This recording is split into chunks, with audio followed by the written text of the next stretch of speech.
Good morning students. I hope all you had a fit and fine and stay at home. Yeah students, आज हम हमारा एक नया chapter start करने वाले हैं, that is a string, that is a sequence data type. तो बेटा फर्स्ट ऑफ ऑल केस में जो न्यू चैप्टर आ रहा है chapter 5, that is a string, that is a string manipulation chapter. तो इस चैप्टर को हम स्टार्ट करें या इस चैप्टर में स्ट्रिंग का मीनिंग क्या होता है, स्ट्रिंग को हम कैसे यूज करते हैं, इस चीज़ को समझने से पहले हमें थोड़ा सा प्रीवियस सेक्शन में जो हमने पढ़ा है या प्रीवियस चैप्टर में हमने जो टॉपिक्स पढ़े हैं उनको रिकॉल करना बहुत ज़रूरी है।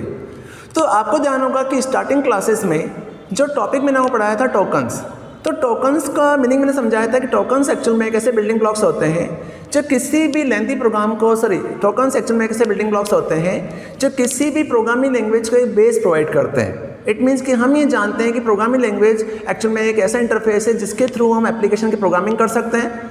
लेकिन जब कोई यूज़र किसी प्रोग्राम को बनाता है तो उस प्रोग्राम को बनाने के लिए, उस प्रोग्राम को राइट डाउन करने के लिए उसमें मल्टीपल टाइप के ऑप्शंस यूज़ में आते हैं। उन्हीं ऑप्शंस इनबिल्ट बने हुए टूल्स को हम कहते हैं टोकन्स।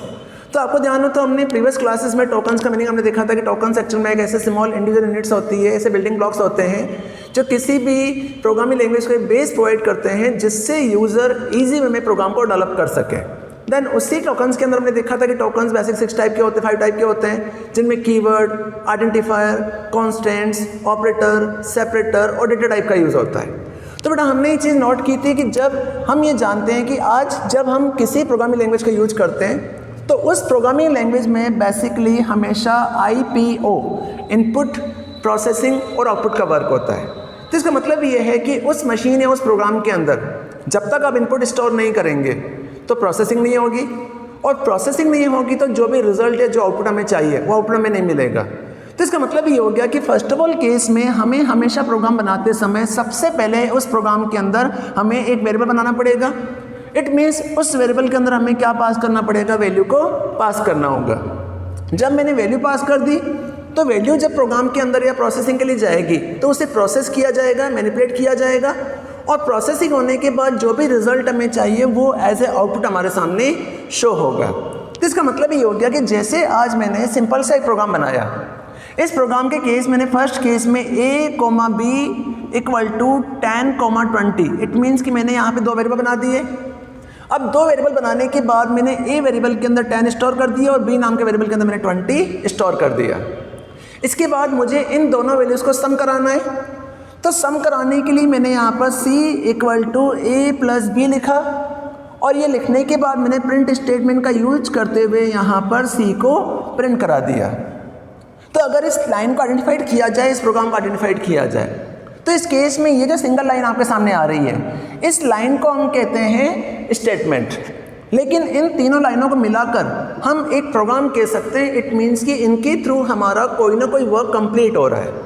तो इस प्रोग्राम को बनाने के लिए फर्स्ट ऑफ ऑल केस में हमने यहाँ पर A और B 2 वेरिएबल लिए। अब वेरिएबल लेने के बाद हमने A के अंदर 10 पास कर दिया, B के अंदर 20 पास कर दिया। It means that statement is called the input statement, कि जब तक हम प्रोग्राम के अंदर इनपुट स्टोर नहीं करेंगे, प्रोसेसिंग नहीं होगी, रिजल्ट हमारे सामने शो नहीं होगा। इनपुट स्टोर करने के बाद बेटा नीचे गए और हमने स्टेटमेंट लिखी C equal to A plus B। तो इसका मतलब ये हो गया कि यहाँ पर डेटा की क्या चीज जा रही है, प्रोसेसिंग की जा रही है, कि जो भी इनपुट आपने स्टोर किया है उस इनपुट को यहाँ पे प्रोसेस किया जा रहा है। और प्रोसेसिंग करने के बाद मैंने यहाँ प्रिंट स्टेटमेंट के अंदर C को प्रिंट करा दिया। तो इस स्टेटमेंट को हम कहते हैं आउटपुट स्टेटमेंट, कि इट मीन्स कि जब ये प्रोग्राम चलेगा या कंपाइलर इंटरप्रेटर इस प्रोग्राम को रीड करेगा, तो इस प्रोग्राम को रीड करते समय फर्स्ट केस में यहाँ पर A और B के अंदर इनपुट जाएगा। इनपुट जाने के बाद नीचे जाएगा और यहाँ पर C equal to A plus B किया, तो A में क्या पड़ा हुआ है 10, B में क्या पड़ा हुआ है 20, और A प्लस B होने के बाद वैल्यू किसमें चली जाएगी C में, और C को हमने प्रिंट करा दिया। तो इस तरह से हमारा नॉर्मल सा एक प्रोग्राम जो है वो प्रोग्राम हमारा जनरेट हो जाएगा। लेकिन इसमें एक कॉन्सेप्ट आता है कि इसका लिंक हमारा स्ट्रिंग से कैसे है, कि ये चीज़ तो हम ऑलरेडी पहले प्रीवियस क्लासेस में पढ़ चुके हैं कि इस तरह से एग्जीक्यूशन किया जाता है। लेकिन यहाँ पर जो मेन कॉन्सेप्ट है वो बेटा कॉन्सेप्ट ये है कि जैसे आज मैंने यहाँ पर A नेम का, B नेम का या C नेम का कोई वेरिएबल बनाया, तो वेरिएबल बनाने के बाद अगर मैं चाहूँ तो इस वेरिएबल के अंदर मैं 10 भी डाल सकता हूँ। अगर मैं चाहूँ तो इस वेरिएबल के अंदर 10 की जगह A भी डाल सकता हूँ। इट मीन्स अल्फ़ाबेट भी इनपुट करा सकता हूँ। या फिर अगर मैं चाहूँ तो इस A के अंदर यहाँ पर अल्फ़ाबेट की जगह पर यहाँ पर मैं 10.20 वैल्यू भी स्टोर कर सकता हूँ। तो इसका मतलब ये हो गया कि आज आपने अगर इस A नेम के वेरिएबल के अंदर 10 डाला, तो तो ये 10 का मतलब ये हो गया कि ये जो वेरिएबल आपको बनाया जा रहा है वो वेरिएबल एक न्यूमेरिकल टाइप का वेरिएबल है। अगर आपने इस ए के अंदर ए अल्फ़ाबेट डाला या कैरेक्टर डाला, तो जैसे ही आपने इसके अंदर ए इनपुट किया, कैरेक्टर इनपुट किया, तो ये जो वेरिएबल है वो किस टाइप का बन जाएगा, कैरेक्टर टाइप का बन जाएगा। अब इसके बाद आपने अगर इस ए नेम के वेरिएबल के अंदर 10.20 डाला, तो ये वेरिएबल आपका फ्लोट टाइप का बन जाएगा। इट मीन्स आप इस वेरिएबल के अंदर डेसिमल टाइप की वैल्यू स्टोर कर रहे हैं। तो इसका मीनिंग ये हो गया कि आज हम ये जानते हैं कि दैट इज़ ए वेरिएबल, और इस वेरिएबल को ऐसा ऑब्जेक्ट जिसमें हम वैल्यूज़ को स्टोर करते हैं, that object is called the variable. लेकिन इस वेरिएबल में जब हम कोई वैल्यू स्टोर करते हैं, तो इस वेरिएबल में हम किस टाइप वैल्यू स्टोर कर रहे हैं वो आइडेंटिफाई करने के लिए जिस ऑब्जेक्ट का यूज़ होता है, उस ऑब्जेक्ट को हम कहते हैं डेटा टाइप। तो आपको ध्यान हो तो प्रीवियस क्लासेस में मैंने आपको जब टॉपिक पढ़ाया था, तब मैंने आपको बताया था कि डेटा टाइप का मीनिंग।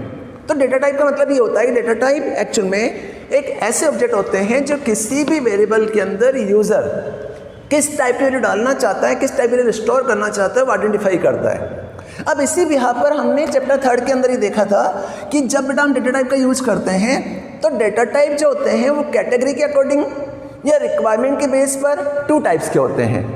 उन 2 टाइप डेटा टाइप में सबसे पहला जो डेटा टाइप यूज़ में आता है, उस डेटा टाइप को हम कहते हैं फंडामेंटल डेटा टाइप। सबसे पहले जो डेटा टाइप यूज़ में आते हैं, उन डेटा टाइप को हम कहते हैं फंडामेंटल डेटा टाइप।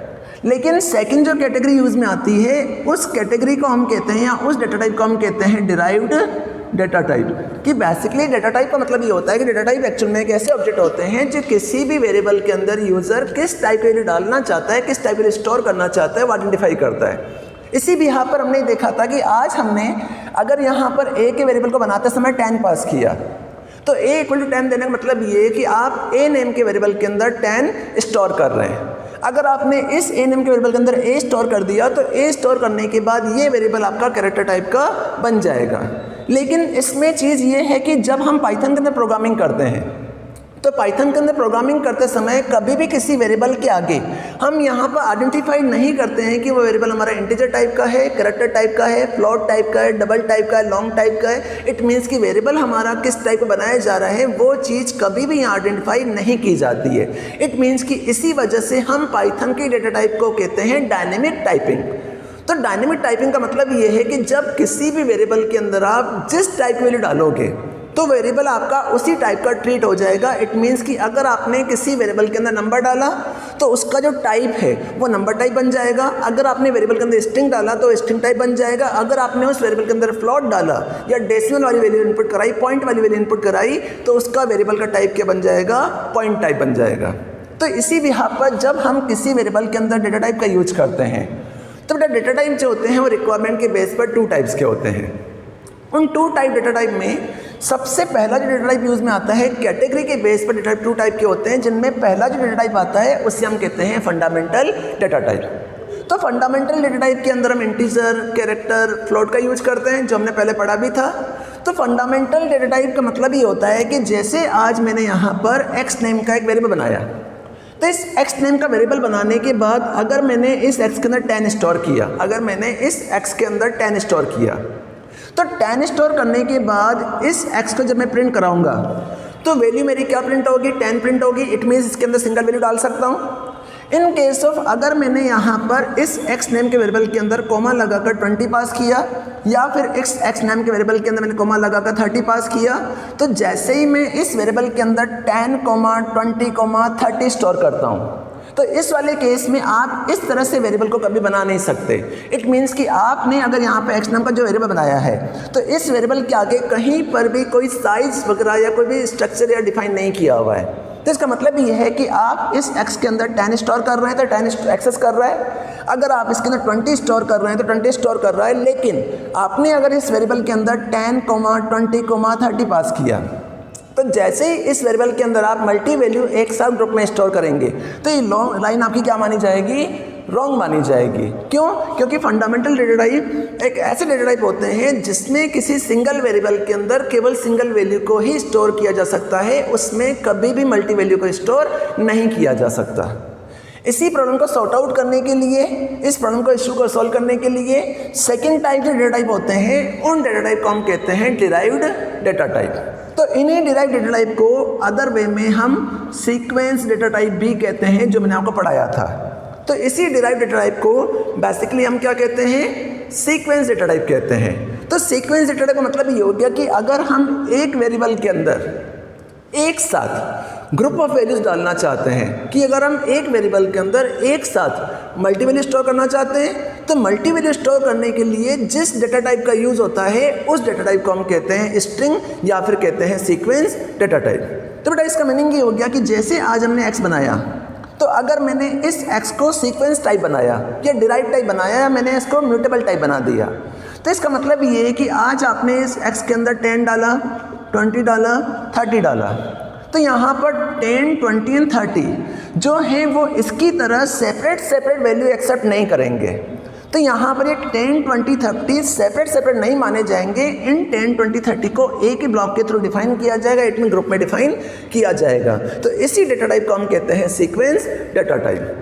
तो हमने प्रीवियस क्लासेस के अंदर ये टॉपिक पढ़ा था कि डेटा टाइप जो होते हैं वो बेसिकली रिक्वायरमेंट के बेस पर कोड डेटा टाइप जो होते हैं वो 2 कैटेगरी में डिवाइडेबल होते हैं। वैसे 4 कैटेगरी में होते हैं, लेकिन मोस्टली 2 कैटेगरीज होती है। उन 2 कैटेगरी में पहली जो कैटेगरी होती है उसे हम कहते हैं फंडामेंटल डेटा टाइप या फिर primitive data type. It means कि ऐसे वेरिएबल जिसमें केवल सिंगल वेरिएबल के अंदर हम केवल सिंगल वैल्यू को ही स्टोर कर सकते हैं, मल्टी वैल्यू को स्टोर नहीं कर सकते।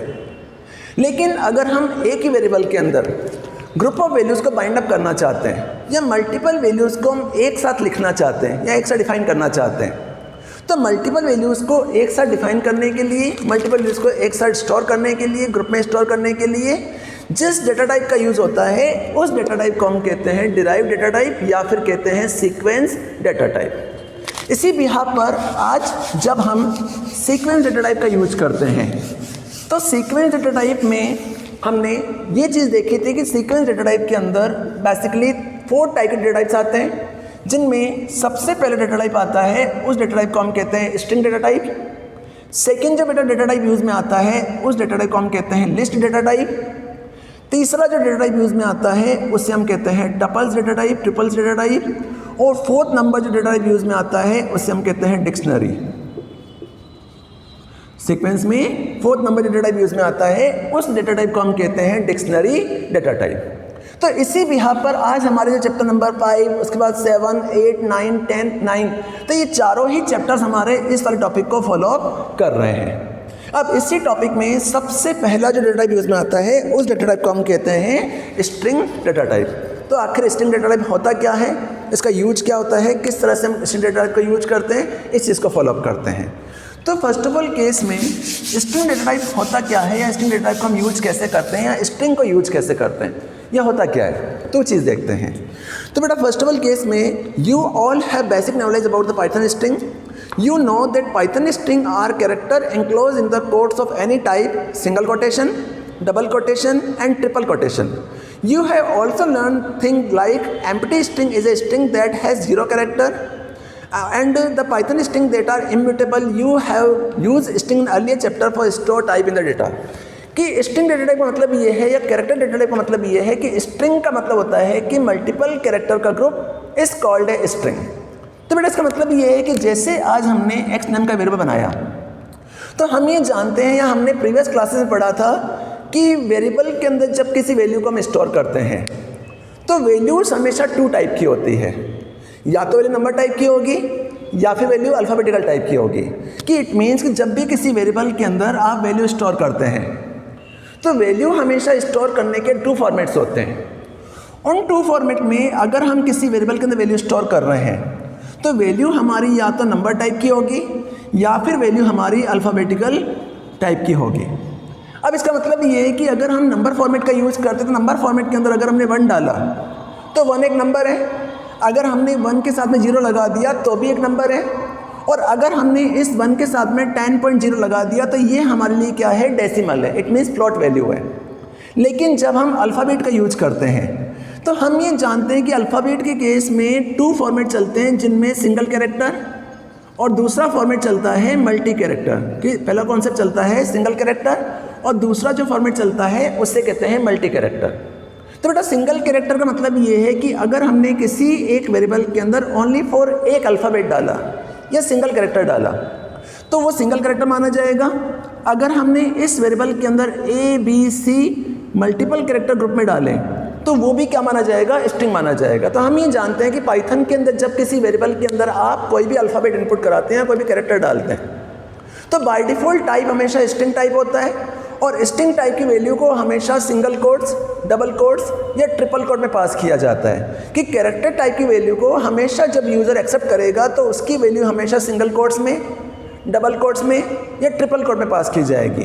कि अगर आपने यहाँ पर एक कैरेक्टर लिखा तो इस कैरेक्टर को आपने सिंगल कोट में डाला तो ये सिंगल कैरेक्टर कॉन्स्टेंट है, लेकिन अगर इसे आइडेंटिफाइड किया जाए तो ये जो कॉन्सेप्ट आपके सामने आ रहा है दैट इज ए स्ट्रिंग। इसे एक्चुअल में क्या मानते हैं, स्ट्रिंग कहते हैं। तो स्ट्रिंग एक्चुअल में एक ऐसे इम्यूटेबल डेटा टाइप होते हैं जिनमें हम हमेशा जब इसकी वैल्यू स्टोर करते हैं तो वैल्यू स्टोर करते समय हम उसके अंदर या तो सिंगल कोट डालेंगे या फिर डबल कोट डालेंगे या फिर ट्रिपल कोट डालेंगे।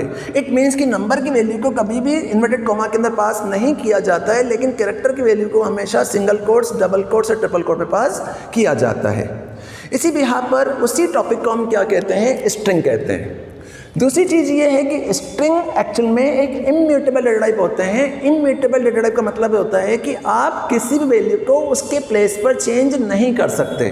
कि इट मीन्स कि अगर आपने किसी वेरिएबल के अंदर एक कैरेक्टर डाला तो ये एक कैरेक्टर भी एक स्ट्रिंग है। अगर आपने मल्टीपल कैरेक्टर डाल दी है तो मल्टीपल कैरेक्टर डालने पर आपका एक ब्लॉक बन रहा है, यहाँ पे आपके 3 ब्लॉक बन रहे हैं, यहाँ पे आपके 3 ब्लॉक डिफाइन हो रहे हैं। तो इस 3 ब्लॉक में आज ये वैल्यू हमारी 0 इंडेक्स पर है, ये 1 पर, ये 2 पर है। तो आज आपने अगर यहाँ पे कोई चेंज किया तो ये चेंज आपका यहीं पर ही अप्लाई होगा। इट मीन्स इसको कोई नया एड्रेस आप यहाँ पर चेंज नहीं कर सकते। आप जब यहाँ चेंज करेंगे तो इसका नया वैल्यू स्टोर हो जाएगा। तो स्ट्रिंग एक्चुअल में एक इम्यूटेबल डेटा टाइप होते हैं जो किसी भी सिंगल वेरिएबल के अंदर मल्टी वैल्यू को स्टोर करते हैं, that is a string data type. अब स्ट्रिंग को कैसे यूज करते हैं, किस तरह से उसे ऑपरेट करते हैं, उस चीज़ को